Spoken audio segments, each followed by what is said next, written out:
Hello दोस्तों।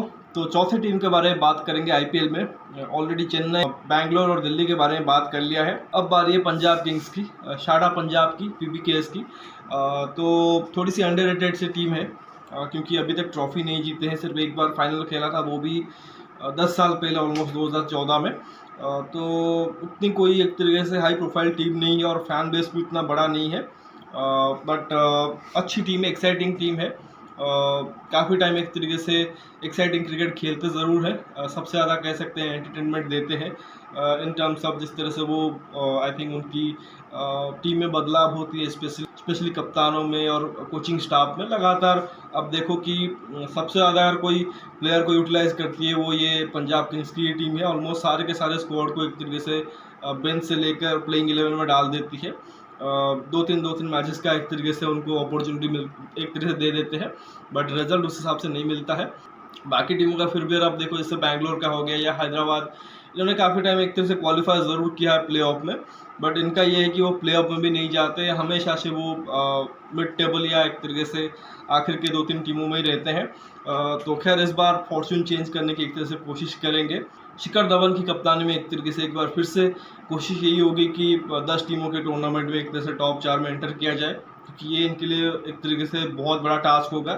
फिर एक तरह से सोचेंगे कि अगर टॉप 4 में एंटर कर रहे हैं तो फिर एक तरह से फाइनल में जाकर ट्रॉफी उठाए। तो ऑब्वियसली इस टीम में आप देखो, वैसा कुछ एक तरह से एक्साइटिंग चीज़ देखने को नहीं है। जैसा कि चेन्नई में रहता है कि MS धोनी कम बैक करेंगे, आईपीएल में आएंगे, 10 महीना एक तरह से गायब रहते हैं, तो 2 महीने क्रिकेट में एक तरह से उनको एंजॉय करेंगे। जिस तरह से अगर आप देखो, दिल्ली में एक तरह से इस बार की एक्साइटमेंट है कि ऋषभ पंत की कमबैक होगी, या बैंगलोर में जैसे विराट कोहली की एक तरह से प्रेजेंस रहती है। यहाँ पे ना तो कोई वैसे बहुत बड़ा सुपरस्टार प्लेयर है, शिखर धवन ज़रूर है, बट आपको भी पता है कि शिखर धवन को शायद उस लीग में एक तरह से माना नहीं जाता जिस लीग में रोहित, विराट या MS धोनी आते हैं। तो आई थिंक वो एक रीज़न रहा है। और ओबियसली जो ओवरसीज़ भी खिलाड़ी हैं उनमें से भी एक तरह से कोई ऐसा नाम नहीं है जिसको कि देखने के लिए फैंस बहुत ज़्यादा एक्साइटेड एक तरह से होते हैं। पहले हुए करते थे, आई थिंक इस टीम से काफ़ी बड़े बड़े खिलाड़ी खेले हैं। युवराज सिंह हो गए, कुमार संगकारा हो गए, एडम गिलक्रिस्ट हो गए, ये सब खेले हुए हैं। इवन आप 5-6 साल पुराना देखो, जब KL Rahul, Chris Gayle, Mayank Agarwal, Ravichandran Ashwin, Mohammed Shami, ये सब इस टीम में हुआ करते थे। बट अभी ये उतनी बड़ी हाई प्रोफाइल टीम जैसा ही कहा नहीं है, बट स्टिल क्योंकि IPL का पार्ट है और एक इम्पोर्टेंट टीम है, तो यही कोशिश करेंगे कि इनके बारे में भी एक तरह से अच्छे से आपको बताऊं। तो जो भी एक तरीके से मुझे इस टीम के बारे में आइडिया है, जो भी एक तरीके से नॉलेज है, उसके बारे में आपको ज़रूर बताऊंगा। बट जैसा ही कहा कि उसी प्रोसेस में चलेंगे। तो सबसे पहले मैं आपको इनके रिटेंशन और रिलीज़ के बारे में बता देता हूँ, जो उन्होंने ऑक्शन से पहले किया था। तो देखिए, शिखर धवन, इन पर उन्होंने एक तरह से ट्रस्ट किया था, इनको कप्तान बनाया था। आई थिंक शिखर से पहले शायद मयंक अग्रवाल थे, उससे पहले KL राहुल थे। तो कप्तान लगातार ये चेंज करते रहे हैं। अच्छी चीज़ ये है कि इस बार उन्होंने चेंज नहीं किया है, शिखर धवन के साथ ही गए हैं। इसके अलावा देखो तो हरप्रीत सिंह भाटिया डोमेस्टिक के, इसके अलावा लियम लिविंगस्टन, इंग्लैंड के ऑलराउंडर, अथर्व टाइड है, ये शायद विदर्भ के बल्लेबाज है। फिर देखो Prabhsimran Singh, wicket keeper batsman, इनका एक तरह से राइज हुआ है।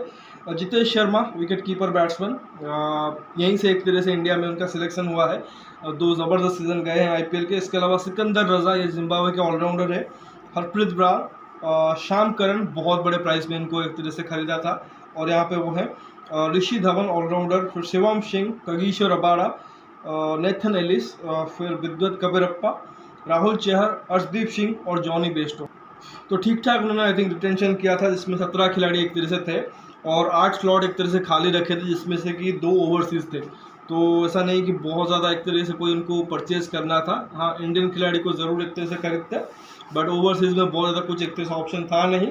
और पर्स भी जो बाकी था वहाँ पे देखो तो 29.1 CR, तो ठीक ठाक अमाउंट था। जहाँ तक रिलीज़ की बात करें तो शाहरुख खान को उन्होंने रिलीज़ कर दिया था। आई थिंक फिनिशर का रोल एक तरह से खेल रहे थे, बट बहुत ज़्यादा मैचेस उन्होंने फिनिश नहीं किए थे और थोड़ा सा इनकन्सिस्टेंट भी थे, उसी वजह से शायद उनको जाने दिया था, क्योंकि बड़े प्राइस पे लिया था।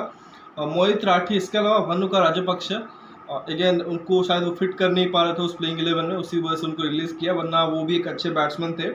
इसके अलावा बलतेज सिंह, राज बावा, मैट शॉट, आई थिंक ये ऑस्ट्रेलिया के ऑलराउंडर हैं। कुछ मैचेस ज़रूर खेले थे, पर उनको भी आई थिंक उन्होंने ज़्यादा देर तक अपॉर्चुनिटी नहीं दे पाए। फिर गुरनूर ब्रार, तो वैसे कोई बहुत, जैसा कि कहा कि बहुत सारे बड़े खिलाड़ी इस टीम में होते नहीं हैं, और वैसे ही जब ये रिलीज़ करते उतना कोई सरप्राइजिंग होता नहीं है। तो आई थिंक ये कुछ खिलाड़ी उन्होंने रिटेन और रिलीज़ किए थे, और इसके बाद जब बारी आई थी कि इनको एक तरीके से ऑक्शन में खिलाड़ी खरीदने हैं, जो एक तरीके से एग्जिस्टिंग स्क्वाड है उसमें कुछ और खिलाड़ी को ऐड करने हैं, तो उन्होंने एक तरह से क्या किया है मैं अभी आपको बताता हूँ। लेकिन देखो, जैसा ही कहा कि कोई बहुत बड़ी हाई प्रोफाइल टीम नहीं है, तो वैसे ही देखो कुछ बहुत बड़े सुपरस्टार प्लेयर भी इनके पास रहते नहीं है। तो वहीं पे देखो जो उन्होंने प्लेयर्स भी खरीदे उसमें भी कोई बहुत बड़ा सुपरस्टार प्लेयर तो नहीं है, वही नॉर्मल प्लेयर ही है, जो कि एक तरीके से आप नॉर्मली जानते हो।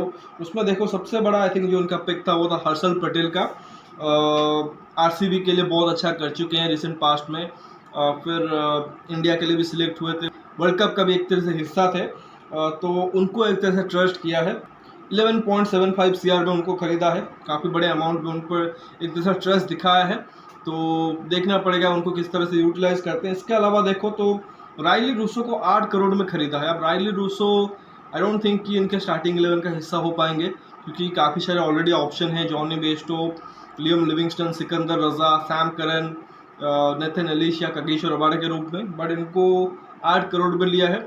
अब अगेन देखो ये 8 करोड़ मतलब जानबूझ के भी नहीं होता है, बिकॉज ये अंत में होता क्या है कि जब ये दूसरे राउंड में आते हैं, मतलब जो मेन राउंड होता है यहाँ पे एक तरह से बिकते नहीं है, बट जो एक तरीके से एक्सीलरेटेड राउंड होता है जहाँ पे मतलब आखिर में कुछ एक तरह से सिलेक्टेड प्लेयर्स को एक तरीके से ऑक्शन किया जाता है, वहाँ पे इनकी प्राइस बढ़ जाती है ऑटोमेटिकली, क्योंकि 2-3 टीमें एक तरह से फाइट कर रही होती है जस्ट फॉर बैकअप।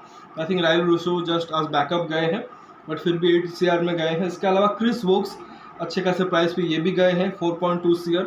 अब क्रिस वोक्स को भी शायद ये इनिशियली यूज़ नहीं कर पाएंगे, क्योंकि ऑलरेडी इनके पास रबाडा और नेथन एलिस है जो कि फ्रंट रनर रहेंगे इन टर्म्स ऑफ जो पेस बॉलर ये खिलाएंगे। इवन सैम करन है, तो क्रिस वोक्स को भी आप एक तरह से आप बैकअप ही मान लो। इसके अलावा देखो तो और कोई उस हिसाब से एक्सपीरियंस प्लेयर नहीं है। बाकी आप देखो तो डोमेस्टिक के टैलेंट है, शशांक सिंह 20 लाख में, आई थिंक ये इस साल इसका पार्ट थे, अच्छे खासे लंबे हिटे लगाते हैं। बाकी आशुतोष शर्मा को 20 लाख में लिया है, तनय त्यागराजन, इसके अलावा विश्वनाथ सिंह को 20 लाख में, और प्रिंस चौधरी 20 लाख। तो ये सारे के सारे बेस प्राइस पे ही गए हैं। और जैसे ही मैंने आई थिंक दिल्ली के वीडियो में भी बताया था कि बहुत ज़्यादा डोमेस्टिक के प्लेयरों के बारे में मुझे आइडिया नहीं है, तो ऑब्वियसली इनके बारे में आप एक तरह से इंटरनेट में सर्च कर सकते हो, बट मोस्ट लाइकली ऐसा ही कहा कि तो जो एक तरीके से अच्छे खासे इंटरनेशनल प्लेयर या जिनको हम जाने होते हैं उन्हीं को एक तरह से टीमें जो कि एक तरह से प्लेइंग 11 में फीचर कराती हैं, बाकी ये तो सिर्फ एक तरीके से स्क्वाड भरने के लिए प्लेयर को लाती हैं। तो खैर ये एक तरीके से इनकी स्क्वाड हो गई। अब इस टीम को ऐसा ही कहा कि कोई बहुत अच्छा हिस्ट्री नहीं रहा है, जिससे कि एक तरीके से हम इस टीम की स्ट्रेंथ या वीकनेस के बारे में बात करेंगे। वीकनेस हालांकि बहुत जल्दी आपको एक तरह से मालूम हो जाएगा।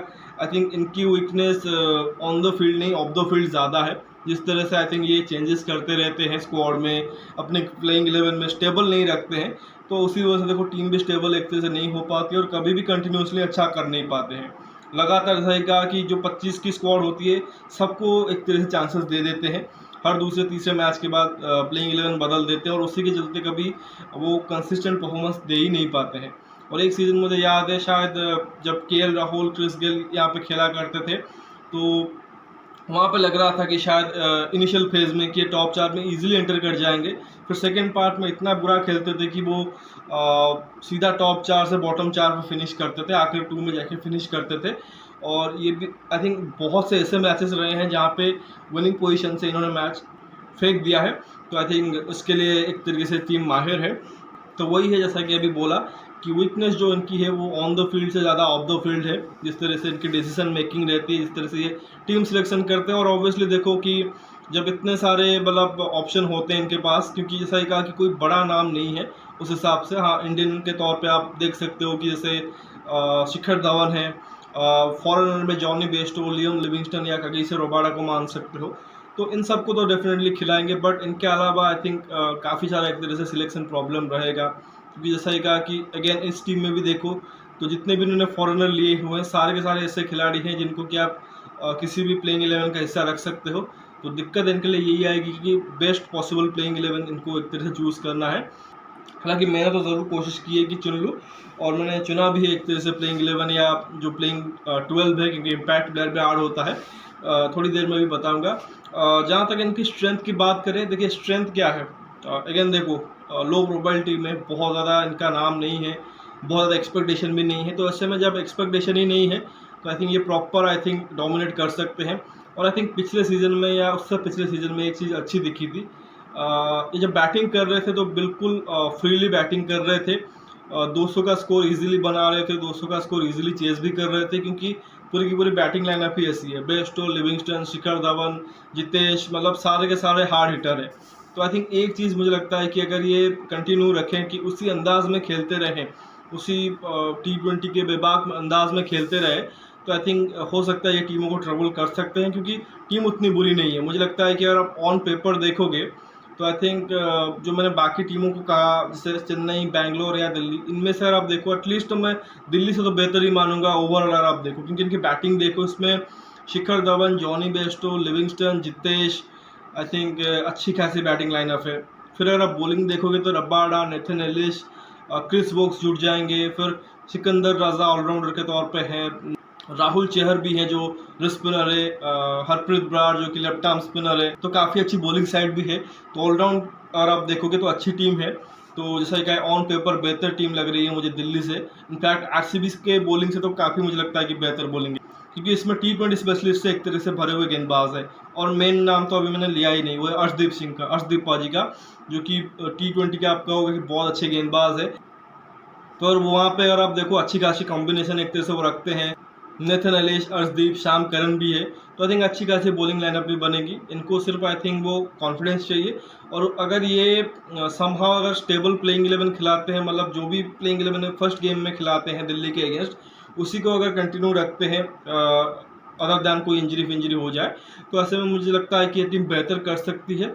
और डेफिनेटली ये जो इनके पास क्वालिटी प्लेयर हैं, इनको सही ढंग से इस्तेमाल कर भी सकते हैं।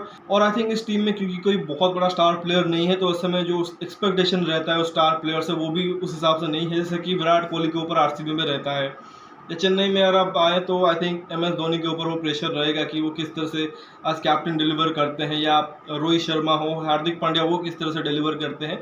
तो आई थिंक वो चीज़ इनके पास एक तरह से नहीं है। तो उस वजह से मुझे लगता है कि फ्रीली खेल सकते हैं। और अगर उसी अंदाज में खेलते हैं जिस तरह से उन्होंने 1-2 सीज़न में ट्राई किया था पिछले में, तो मुझे लगता है कि बेहतर होगा। और स्ट्रैटेजी उसी के अराउंड उनको बनाना चाहिए। और आई थिंक इनके लिए स्ट्रैटेजी वही होगा कि बहुत ज़्यादा स्ट्रैटेजी बनाने की कोशिश ना करें, एक अच्छी खासी प्लेइंग 11 चुन लें और उसी को एक तरह से बैक करें, 5-6 मैचेस एटलीस्ट दे। अगर वो कोई खिलाड़ी फेल होता है उसके बाद ही एक तरह से चेंज करें, वरना अगर हर मैच में स्ट्रैटेजी चेंज कर देंगे और हर मैच के बाद दूसरे तीसरे मैच के बाद बदलाव करते रहेंगे, फिर आई थिंक वही हाल होगा जो कि पिछले 16 सालों से रहता है। तो आई थिंक ये चीज़ वो कर सकते हैं। अगर मैं प्लेइंग 11 के बारे में बात करूँ जो मैंने बनाई है, उसमें देखो तो थोड़ा सा दिक्कत हो रहा है, क्योंकि काफ़ी सारे ऐसे प्लेयर हैं जिनको कि छोड़ना पड़ रहा है, जिनको आप चाहते हो कि आप पिक करो। तो उस समय देखो शिखर धवन और प्रभसिमरन सिंह, मुझे लगता है कि इन दोनों को स्टार्ट करना चाहिए। प्रभसिमरन सिंह विकेट कीपिंग कर सकते हैं, बाहर में फील्डिंग कर सकते हैं, बट बहुत अच्छे खासे बैट्समैन है। आई थिंक पिछले सीजन में उन्होंने शतक भी मारा हुआ है, तो शिखर के साथ वो ओपन कर सकते हैं। शिखर धवन थोड़े से टाइम लेके लॉन्ग इनिंग्स खेलते हैं, बट प्रभसिमरन ताबड़तोड़ बैटिंग करते हैं। और उसके बाद अगर आप देखो तो नंबर 3 पे जॉनी बेस्टो को रखा है, 4 फिर लियम लिविंगस्टन ऑलराउंडर हो जाएंगे, और 5 पे विकेट कीपर जितेश, 6 पे मैंने शाम करन को रखा है ऑलराउंडर, 7 पे ऋषि धवन, अगेन ये भी ऑलराउंडर है, 8 पे Harpreet Brar left arm spinner, और फिर 9 पे आप देखो कि आपको किसको भी एक तरह से चूज़ करना है, रबाडा या एलिस के ऊपर। तो I think Ellis is a better T20 bowler. Rabada का नाम ज़्यादा है, बट मुझे लगता है कि एलिस बेटर T20 प्रोस्पेक्ट हैं, तो अगर उनको यूज़ करते हैं। फिर अर्शदीप सिंह और राहुल चहर 11 पे। और आई थिंक ये मेरी शायद फर्स्ट बॉलिंग टीम है। अगर आपको पहले बॉलिंग करनी पड़ती है तो आप आई थिंक काफ़ी सारे बॉलिंग विकल्प है इसमें। देखो कि अर्शदीप, नेथन एलिस और सैम करन और ऋषि धवन, ये पेस बॉलिंग ऑप्शन हो गए। फिर राहुल चहर, हरप्रीत ब्रार और लियम लिविंगस्टन, आई थिंक ये स्पिन बॉलिंग विकल्प हो गए। तो काफ़ी सारे ऑलराउंडर्स के भरी हुई टीम है। और इसके बाद अगर आपको इम्पैक्ट प्लेयर चाहिए बैटिंग के वक्त, तो आई थिंक अथर टाइड है एक बैट्समैन जिनको कि आप आई थिंक नंबर 3 पे यूज़ कर सकते हो। तो उस केस में बेस्टो 4 हो जाएंगे और दूसरे बल्लेबाज एक तरीके से एक पोजीशन नीचे हो जाएंगे। या फिर अगर आपको चाहिए कि नहीं हमें फिनिशर किसी को खिलाना है, तो I think Shashank Singh I think अच्छी खासी हिटें लगा लेते हैं डाउन द ऑर्डर, तो मे भी उनको नंबर 6-7 पे यूज़ कर सकते हो। तो वही है, अच्छी खासी टीम है, बट आई थिंक मुझे जो बेस्ट लगा मैंने वो पिक किया है। बाकी आप अपनी टीम दे सकते हो। तो बहुत ज़्यादा कुछ आई थिंक इस टीम के बारे में अभी चर्चा करने को है नहीं, क्योंकि जितना भी मैंने आपको बताया है आई थिंक एनफ है कि यही एक तरीके से वो चीज़ें कर सकते हैं। इसके अलावा देखो तो आई थिंक राइली रूसो का जैसा ही कहा कि जगह नहीं बन रहा है, वो तभी बनेगा जब लियम लिविंगस्टन या बेस्टो में से कोई इंजर्ड हो जाए या फिर आउट ऑफ फॉर्म हो जाए, तो मे बी आप राइली रूसो को ट्राई कर लो। क्रिस वोक्स का जगह आई थिंक शाम करन की जगह पे ही बनेगा, क्योंकि वो लाइक टू लाइक प्लेयर है। आई थिंक शाम करन थोड़ा सा बेटर बैटिंग आपको दे देंगे T20 में, जो कि क्रिस वोक्स ना दे सके। But Chris Woakes is a very good new ball bowler, but death में शायद उतनी एक तरह से यूटिलिटी नहीं देंगे। एक और इंटरेस्टिंग खिलाड़ी है जिनको कि शायद ये चांस दे सकते हैं, वो है सिकंदर रज़ा। मैंने कंसिडर नहीं किया है क्योंकि मुझे लगता है कि शायद टॉप ऑर्डर में I think Bairstow Livingstone definitely है, फिर आपको सैम करन चाहिए होंगे उस ऑलराउंडर की भूमिका में, और फिर रबाडा और एलिस में से भी कोई एक। लेकिन अगर ये सोचे कि नहीं हमें सैम करन नहीं चाहिए और हम सिकंदर रज़ा को खिलाएंगे स्पिन बॉलिंग ऑलराउंडर के रूप में, तो वो चीज़ कर सकते हैं। और एक्चुअली मैंने एक और नाम छोड़ दिया है, वो है हर्षल पटेल। इस टीम में मैं उनकी जगह बना नहीं पा रहा हूँ, तो अगर ये कोशिश करे तो मैं भी ऋषि धवन की जगह पे खिला सकते हैं, क्योंकि हर्षल पटेल भी ठीक ठाक हिटे लगा देते हैं। बट वही है कि थोड़ी सी बैटिंग कमज़ोर हो जाएगी, बट वो रिस्क भी एक तरह से वो ले सकते हैं, क्योंकि अथर्व टाइडे वैसे ही कहा कि आज इम्पैक्ट पर अगर वो खिलाएंगे, हाँ ये कर सकते हैं कि अथर्व टाइडे 3 हो जाएंगे। फिर चलो अगर आप चलो एक और कॉम्बिनेशन बना के देखते हैं। अगर सिकंदर रज़ा और आप हर्षल पटेल को खिला रहे हो तो आई थिंक अथर्व टाइडे को आप 3 पे रख लो। 4 पे हो जाएंगे आपके लियम लिविंगस्टन, 5 पे जितेश, और 6 पे आपके हो जाएंगे सिकंदर रज़ा, 7 पे सैम करन, और 8 पे हर्षल पटेल। हरप्रीत बरार भी है, आई थिंक ये कॉम्बिनेशन भी ट्राई कर सकते हैं, तो प्रॉब्लम कुछ होने वाला नहीं है। तो आई थिंक कुछ भी कॉम्बिनेशन है ट्राई कर सकते हैं, लेकिन वही है जिस भी कॉम्बिनेशन को खिलाते हैं थोड़ा सा लॉन्ग रन दे, थोड़ा सा ज़्यादा एक तरह से गेम दे। तो लेट्स सी कि क्या करते हैं। तो जहाँ तक प्रेडिक्शन की बात है, अगेन मुझे लगता है कि अच्छी टीम है ऑन पेपर, बट स्टिल मुझे लगता है कि जो हर साल इनके साथ होता रहा है, ये स्ट्रगल करते ही रहेंगे कॉम्बिनेशन एक तरह से तलाशने में। मुझे लग रहा है कि मिड टेबल टीम है, मतलब अनफॉर्चुनेटली आई डोंट थिंक कि ये टॉप 4 में एंटर करेंगे। कर ले मतलब बहुत एक तरह से अच्छा होगा। मैं हर एक टीम के लिए वही बता रहा हूँ कि अगर कोई टीम अगर आप एक्सपेक्ट नहीं कर रहे हो अच्छा करे, आई थिंक पास्ट में भी ऐसा हुआ है, तो आई थिंक अच्छा ही लगता है। बट लेकिन एक तरह से जो सामने देख के एक तरह से फीलिंग आता है, आई थिंक मैंने वही चीज़ बताया है। इस टीम को देख के मुझे अभी नहीं लगता है कि टॉप 4 में एंटर कर पाएंगे, ट्रॉफी तो दूर की बात है। बट अगर शिखर धवन वो चीज़ कर देते हैं अपनी टीम के साथ तो डेफिनेटली बहुत अच्छी चीज़ होगी। क्या पता, क्योंकि जिस तरह से हमने देखा है अभी WPL में चल रहा है कि मुंबई इंडियंस को हरा के RCB क्वालिफाई कर गई, तो ऐसा भी कुछ हो सकता है। तो उसके लिए इंतज़ार रहेगा। 23 तारीख जब ये दिल्ली और पंजाब का मैच होगा तो आइडिया हो जाएगा किस तरह से ये गेम खेलने वाले हैं। तो लेट्स सी। तो फिलहाल इस वीडियो बस इतना ही। आशा करता हूँ कि वीडियो ज़रूर आपको पसंद आएगा। वीडियो को लाइक करना मत भूलिए, साथ ही चैनल को सब्सक्राइब जरूर करिए और दोस्तों को शेयर भी कर दीजिए। कमेंट सेक्शन में अपना प्लेइंग 11 बना के दीजिए, कौन सा बेटर लगा आपको, पहले जो मैंने आई थिंक बनाया था या फिर जो बाद में आपको बताया है, मतलब विद जॉनी बेस्टो एंड ऋषि धवन या फिर with Sikandar Raza and Harshal Patel, तो उसके बारे में ज़रूर बताइए।